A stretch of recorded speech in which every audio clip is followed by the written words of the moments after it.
Hello, this is a very impromptu, unplanned stream. I just wanted to say a few words about a friend of mine who I lost towards the end of uh, 2022. He was actually given only a short time to live some years ago when he was diagnosed with brain cancer. I'm talking about the late, great Albert Pyun. And despite this, he fought on with every breath in his body and continued to direct small independent films, um, two of which he sent me rough cuts for to watch. Albert Pyun was a director I admired greatly when I was renting films out of the video shop, and I would later work at a video shop, very Quentin Tarantino of me. And he was the director of The Sword and the Sorcerer, which I have the vinyl soundtrack for here, which was created by David Whittaker. Now, Albert's wife, Cynthia Curran, hi Cynthia, if you watch this, as I speak, is having a memorial for Albert. I think the scattering of his ashes and various people who worked with him or were big fans of his are attending this memorial in Hawaii. This is why I'm not there, because it's in Hawaii. I would be there if I could attend this memorial for Albert. I would absolutely be there. But they are having this memorial for him today. So I wanted to say a few words about Albert. So Albert and I connected on Facebook. I think it was about 10 years ago when I was in the middle of making The Journey. I guess you would call that my first proper feature film. It was actually my third, but it was my first decent in the digital era. It was my first feature film in the digital era. And I sent him a copy of it as soon as it was ready. And he gave me a very lovely, long message about the film, saying how much it moved him and that I'd created a rich tapestry of characters and storylines which were rarely seen or tackled in movies. And he thought the film was very good. And he was, I told him about, the budget and the constraints and the different issues we had making the film. And he was extremely complimentary.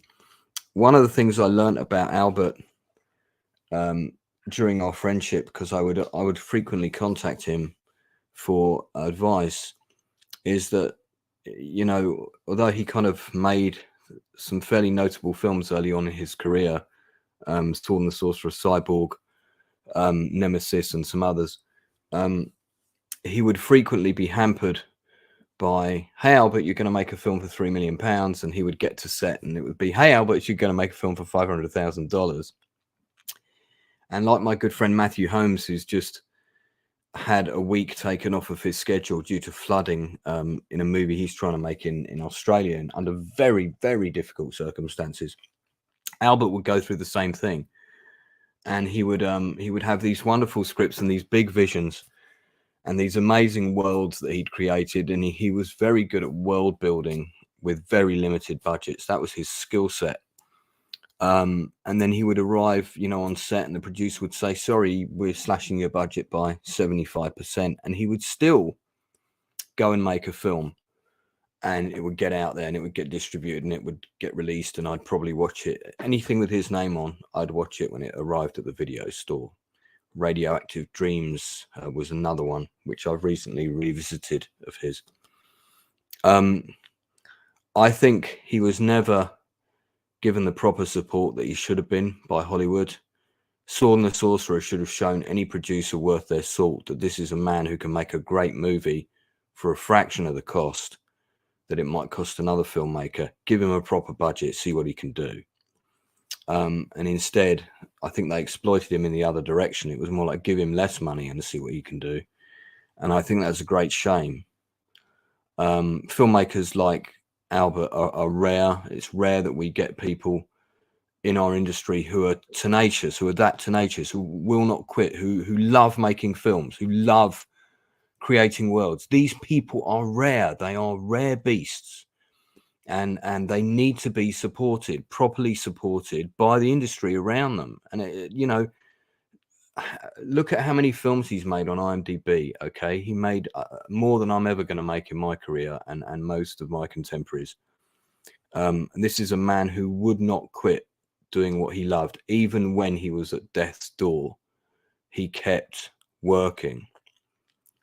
So to those people who attended to the memorial, and to Cynthia in particular, even though I never got to meet Albert in person, over the many conversations that we had and messages back and forth over the various Facebook profiles he had over the time I knew him, there were several. I'm extremely grateful for the time that he gave me, because I imagine in his orbit I was really nobody important, but he still gave me time. He gave me time. He watched my work, and I have a lot of other friends in the industry, and just trying to get them to watch a film I've made is a real mission, you know, a real mission. Trying to get them to come and watch a play of mine is a real mission. They don't have time. This guy gave me his time, and he didn't even know me. And he gave me his time on more than one occasion. And I know he did that for a lot of other people. I know he did that for a lot of other people in the industry. And I think this is massive. This is a big thing. There are not many people in Hollywood or the film industry in general, even in the UK, that give their time to up and coming filmmakers, to younger generations. And I'm not that young myself, but Albert helped out a lot of people younger than me. There are not many people that do that in our industry. You know, Jason Fleming is one of them. Albert is another one. I can name a few more: Danny Webb, Donald Logue, Nabil Equalabi, Sharon Duncan Brewster. But there are not many who do give their time back to people. And our industry needs to be more like that. And the Albert Pyuns of this world, who are up and coming, who are going out there and making films any way they can, they need to be properly supported by those who can support them, those that are in power to support them, so that the legacy of this man and the inspiration that he gave to thousands of people, actors, filmmakers, production designers, makeup artists, writers, and so on, so that the inspiration of his legacy is not diminished. Albert's memory will live on in the films he created. The Sword and the Sorcerer is a must-watch for me every year. They've just brought out the 4K Blu-ray, which I don't have a 4K player, so I don't have it.